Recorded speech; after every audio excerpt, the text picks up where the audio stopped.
Барыңыздарга жагымдуу күн достор, кутмандуу күнүңүздөр менен. Бүгүн силер менен биз 12-чи грамматикалык сабакты өтөбүз. Бүгүнкү сабакта практика максатында Истанбул деген текст окуйбуз. Истанбул жөнүндө маалыматтарды алабыз, текст окуп практика кылуу менен бирге жаңы нерселерди үйрөнөбүз. Андан сырткары каршылаштырма деген темабыз бар. Ал грамматикалык тема боюнча түшүндүрмө алабыз, көнүгүүлөрдү иштеп практика кылабыз. Сабагыбыздын аягында дагы бир канча практикалык көнүгүүлөрдү иштеп, бүгүнкү өтүлгөн теманы жана мындан мурунку өтүлгөн практикалык грамматикалык темаларды практикалык иштер менен бышыктайбыз. Мындайча айтканда, бүгүнкү сабагыбыз бышыктоо, кайталоо сабагы болмокчу. Сабакта баарыбызга ийгилик, жакшы катышып, жакшы темаларды үйрөнөлү. Бүгүнкү сабагыбыздын темалары чыкма durumу, yönelme durumу, каршылаштырма, üstünlük. Мына ушул 4 теманы өтөбүз, грамматикалык теманы. Ар бирин кыргызча мисалдар менен түшүндүрүп берүүгө аракет кылам. Сиздер дагы түшүндүрүүгө аракет кылып, түшүнбөй калсаңыз кайталап көрүп, сөзсүз түрдө конспектте жазыңыз. Ар бир сабак, ар бир темага түшүнүү жана деги эле түрк тилин үйрөнүп кетүү бир гана сиздин аракетиңизден көз каранды, достор. Андыктан барыңыздарга ийгилик. Эң алгачкы темабыз чыкма durumу. Кыргызча которуп алсак, бул чыгыш жөндөмөсү деп которулат. Чыкма durumу нереден, неден, кимден деген 4 суроого жооп берет. Кыргызчасы кайсыл жерден, кимден, эмнеден деп которулат. Кыргызча мисалдарды карайбыз. Андан мурунураак чыкма durumунун мүчөлөрү. Чыкма durumунун мүчөлөрү дан, ден, тан, тен. Мурунку сабактардан түшүндүрүп кеткендей, сөздүн аяктаган үндүсүнө карап, жана башка критерийлерге карап, дан, ден же болбосо тан, тен колдонулат. Кийинки слайдтардан түшүндүрүп берем, кайсыл жерде дан, ден, кайсыл жерде тан, тен колдонулат. Азыр кыргызча мисалдарды карап көрөбүз. Апамдан сурадым. Кимден? Апамдан. Бул жердеги мисалдагы дан мүчөсү кызыл менен боелуп турат. Анткени бул чыгыш жөндөмөсүнүн мүчөсү ушул. Апамдан. Мугалимден үйрөндүм. Кимден үйрөндүм? Мугалимден үйрөндүм. Асмандан кар жаады. Кайсыл жерден кар жаады? Асмандан. Оттон алыс бол. Эмнеден алыс бол? Оттон. Бул жерде кызыл менен белгилегендер чыгыш жөндөмөнүн мүчөсү. Ушул мүчөлөрдү биз жалпы деги эле ушул сыяктуу сүйлөмдөрдү түрк тилинде кантип колдонобуз, кантип түзөбүз, ошолор боюнча үйрөтөм. Биз мурунку сабактардан өткөнбүз. Серт үнсүзлөр, юмшак үнсүзлөр деп үнсүздөр бөлүнөт болчу. Серт үнсүзлөрдөн sonra тан, тен мүчөлөрү коюлат. Серт үнсүзлөр булар ф, с, т, к, ч, ш, х, п. Мына ушул үнсүз тамгалар бул серт үнсүздөр деп аталат экен. Эгерде сөздүн аягы ушул үнсүздөр менен аяктаса, анда тан же болбосо тен деген мүчө коюлат экен. Мисалы, дерс, дерстен, китап, китаптан. Дерс деген сөз с тамгасы менен аяктады. Демек буга биз тен деген мүчөнү коебуз. Анткени с тамгасы бул серт үнсүз. Дерстен, сабактан. Китап п тамгасы менен аяктады. Буга тан мүчөсүн коебуз. Анткени п тамгасы бул серт үнсүз. Эмне үчүн тан, эмне үчүн тен? Биз акыркы аяктаган үндүүлөрүнө карап, калың үнлүү, инже үнлүү деп бөлгөнбүз. Ошолорду карасаңыз, бул жерин жакшы түшүнө аласыз. Ошондой эле мисалдарды карайбыз. Мен бул масалларды китаптан окудум. Масал деген бул жомок деген сөз. Мен бул жомокторду китептен окудум. Нереден окудум? Китаптан окудум. Тан мүчөсүн уланып атат. Дерстен sonra eve gidiyoruz. Neden sonra eve gidiyoruz? Dersten sonra eve gidiyoruz. Dersten, ten мүчөсү уланды. Түшүнүктүү болду, Тан, тен кайсыл жерде колдонулат? Эми дан, ден мүчөсү кайсыл жерде колдонулат? Yumuşak ünsüzlerden ya da ünlülerden sonra dan ve den kullanıyoruz. Yumuşak ünsüzdөрдөн жанакы бул жерде көрсөткөн үнсүздөр бар го, могул кашанын ичинде көк. Ушул үнсүздөрдөн сырткары бардык үнсүздөр булар жумшак үнсүздөр деп аталат. Ошолордон кийин сөздүн аягы ошолор менен бүтсө, же болбосо сөздүн аягы үндүү тамгалар менен бүтсө, дан же болбосо ден деген мүчөлөрдү колдонот экенбиз. Мисалы, okuldan, hastaneden. Окул деген л тамгасы менен бүттү. Л тамгасы бул юмшак үнсүз. Ошондуктан буга биз дан мүчөсүн койдук. Hastane аягы тамгасы менен бүттү. Бул үндүү тамга. Демек үндүү тамга менен бүткөндөргө дагы дан же болбосо ден деген мүчөнү коет экенбиз. Окул мектеп, hastane оорукана. Okuldan, hastaneden. O okuldan çıkıyor. Al mekteптен чыгып жатат. Sen hastaneden geliyor musun? Sen oorukanadan gelip жатасыңбы, келип жатасыңбы деп жатат. Окулдан, хастанеден. Экөөнө тең дан, ден мүчөлөрү колдонулду. Демек темабыз түшүнүктүү болду, Кайталап ар бир темаларды, ар бир эрежелерди сөзсүз түрдө дептериңизге түшүрүңүз, адашып калбашыңыз үчүн. Кийинки темага өтөбүз. Кечиресиздер, кийинки тема эмес, мисалдарды карап көрөт экенбиз азыр. Чыкма durumuna. Kardeşim İstanbul'dan geliyor. Nereden geliyor? İstanbul'dan geliyor. Aybike Bilge'den kalem alıyor. Aybike kimden kalem alıyor? Bilge'den. Den müçөлөрү колдонуп атат. Aybike Bilge'den kalem alıp жатат. Akrabalarım hafta sonları şehirden geliyor. Tuğanlarım dem alış gündörü şahardan gelip жатат. Nereden? Şehirden. Çiçekler sıcaktan sararıyor. Çiçekler neden sararıyor? Çiçekler sıcaktan sararıyor. Güldür ısıktan sargayıp жатат. Kağıttan çiçek yapıyorum. Neden çiçek yapıyorum? Kağıttan çiçek yapıyorum. Kağızdan gül жасап жатам. Бул жерде бир канча сөздөрдү карап алалы. Сөз түрдө дептериңизге түшүрүңүз. Kardeş bir tuğan, kalem kalem, akraba tuğandarım, hafta sonları dem alış gündörü, şehir şahar, çiçek gül, sıcak ısık, kağıt kağıt, barak, çiçek gül. Sözdөрдү, жаңы сөздөрдү жазып алыңыз. Keyinki temamız yönelme durumu. Yönelme durumu. Barış jönдөмөсү. Yönelme durumu kime, nereye, neye, kimge, emnege, кайсыл жерге деген суроолорго жооп берген сөздөр экен. Yönelme durumu a ya da ya, ye деген мүчөлөр менен жасалат. Эгерде сөздүн аягы a, ы, o, u менен бүтсө, a же болбосо ya мүчөсү колдонулат. Ошондой эле сөздүн аягы i, ы, ü менен бүтсө, анда е же мүчөлөрү колдонулат. Е качан колдонулат? Качан ичиндеги качан гана сөзүбүз үндүү тамга менен бүтсө, эң аягы үндүү тамга менен бүтсө, анда е колдонулат. Ал эми үнсүздөр менен бүтсө, жөн гана a же болбосо колдонулат, Кыргызча мисалдарды карап көрөбүз. Мектепке барды. Кайерге барды? Мектепке барды. Дептерге жазам. Кайерге жазам? Дептерге жазам. Апама жардам бердим. Кимге жардам бердим? Апама жардам бердим. Бишкекке келдим. Кайерге келдим? Бишкекке келдим. Бул жерде кызыл менен белгиленген мүчөлөр, барыш жөндөмөсүнүн мүчөлөрү. Ушуларды эми түрк тилинде кандай колдонобуз, кандай кылып туура колдонобуз, ошолорду көрсөтүп берем.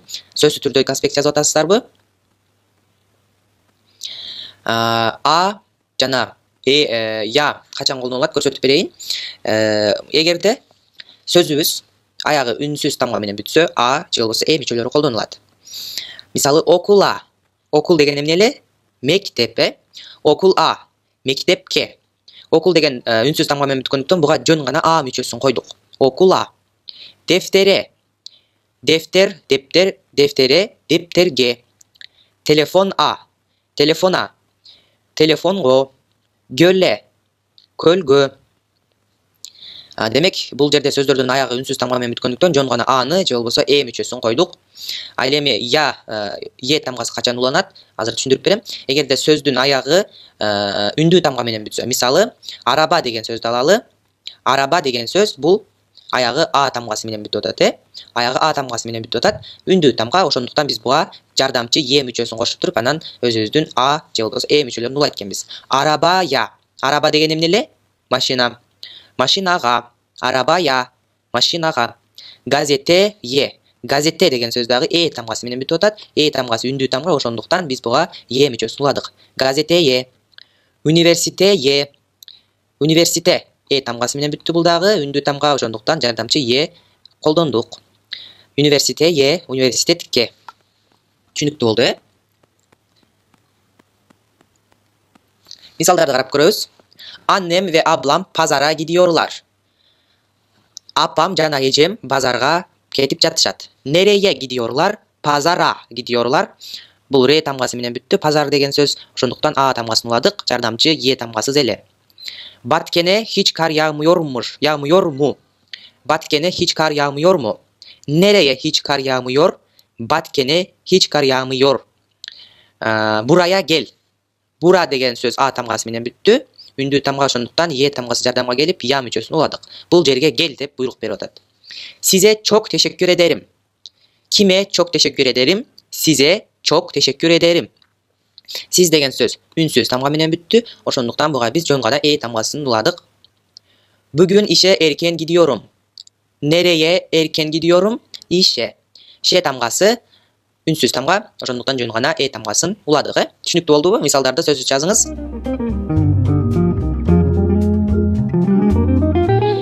Кийинки темабыз каршылаштырма. Салыштыруу. Бул салыштыруу кыргыз тилинде салыштырабыз. Мисалы алма алмурутка караганда даамдуу. Же алма алмуруттан да даамдуу деп ушундай эки нерсени салыштырабыз. Түрк тилинде дагы ошондой. Салыштыруу же болбосо түркчө айтканда каршылаштырма. Дан даха, бул жерде көрсөттүк дан даха же болбосо ден даха деген мүчөлөрдүн жардамы менен жасалат экен. Эгерде дайыма айтып кеткендей, сөздүн аягы а, ы, о, у менен бүтсө, дан даха мүчөсүн колдонобуз. Эгерде сөздүн аягы э, и, ö, ü тамгалар менен аяктаса, анда ден даха деген мүчөлөрдү колдонобуз. Кыргызчалап мисалдарды келтирип берейин. Акыл менден да узун.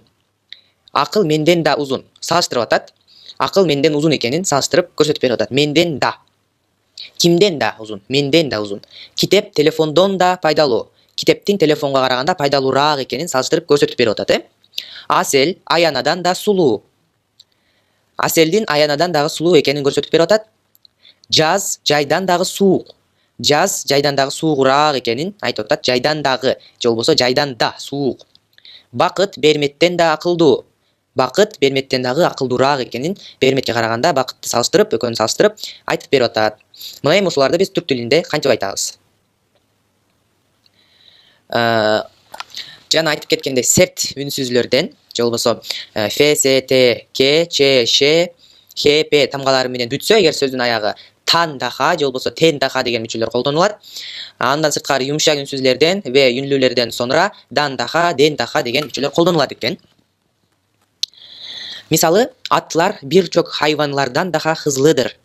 Аттар бир канча жаныбарлардан дагы батыраак, шамдагайраак деп атат. Хызлы деген бат, шамдагай. Хайванлардан даха. Бул жерде дан даха деген мүчө колдонулду. Эмнеге? Анткени хайванлар ре тамгасы менен бүттү. Бул юмшак үнсүз, ошондуктан дан даханы колдонулдук. Анталия ысык көлдөн дагы сыжактыр. Анталия ысык көлдөн дагы ысык.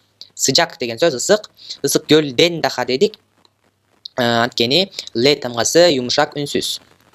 Эгерде ушунун ордуна т тамгасы же к тамгасы же бул жерде көрсөтүлгөн серт үнсүзлөр көрсөтүлгөндө, анда биз тан даха же болбосо тен даха деген экөөнүн бирин коймокпуз.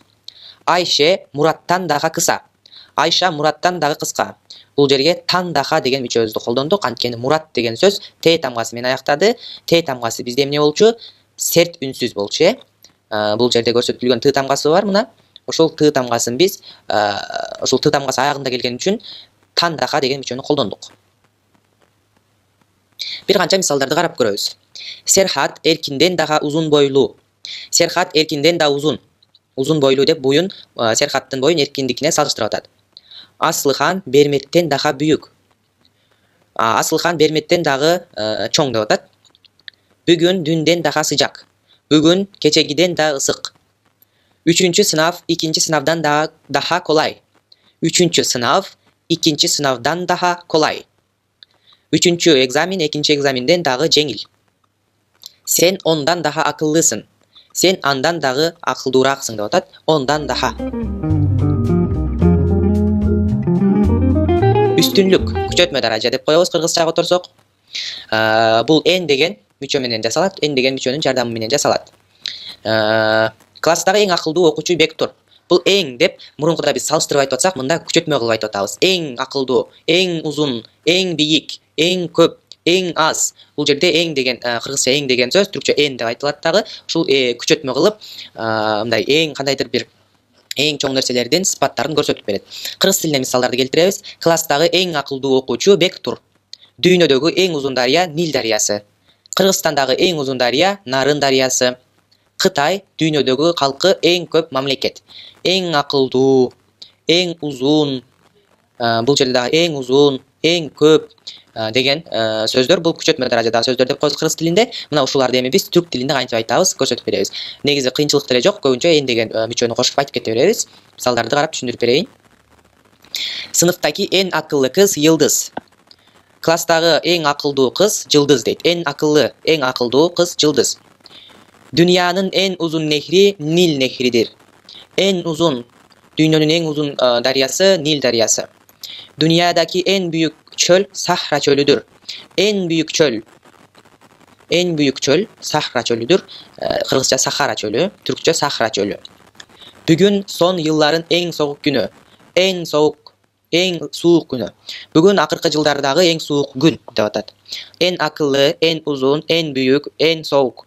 Bul жерге сынатоочтордон sıfatlardan akıllı, uzun, büyük, soğuk degende murun en деген мүчөнү колдонуп айтып кетер экенбиz кыргыз тили сыяктуу эле. Мына достор, биздин бүгүнкү бышыктоо практикалык сабактарыбыз аягына келип жетти. Аягына чейин көргөнүңөргө, биз менен бирге болгонуңарга чоң рахмат.